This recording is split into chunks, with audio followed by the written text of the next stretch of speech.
Dis-moi les méfaits du téléphone portable sur les femmes enceintes, est-ce que tu pourrais nous en parler? Alors, plusieurs aspects. C'est qu'en fait, comme un téléphone portable, ça rayonne deux types de champs électromagnétiques. Il y a des champs électromagnétiques de type micro-ondes qui sont liés à la connexion avec une antenne relais. Ça, c'est propre à la téléphonie mobile. Il y a aussi des champs basse fréquence, ou très basse fréquence, qui sont liés au fonctionnement avec la batterie. C'est-à-dire vraiment, c'est lié au fonctionnement de l'appareil dans son électronique. Et ça rayonne des champs magnétiques et des champs électriques.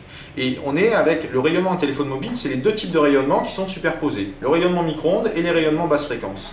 Ces rayonnements basse fréquence qui sont donc pour partie des champs magnétiques, il y a des études qui ont été faites au début des années 2000 qui se sont intéressées aux conséquences pour la femme enceinte et pour son bébé à venir d'une exposition à une pollution électromagnétique. Et ils ont suivi en particulier les champs magnétiques. Et donc ils se sont rendus compte qu'au-delà d'un certain pic qui est assez commun, qui est assez courant, c'est l'équivalent un peu d'un champ électromagnétique, enfin d'un champ magnétique qui va être rayonné par un radio-réveil par exemple. Donc au-delà de ces seuils-là et de ces pics-là auxquels la femme enceinte peut être exposée au quotidien, il y a un triplement du risque de fausse couche dans les 3 premiers mois.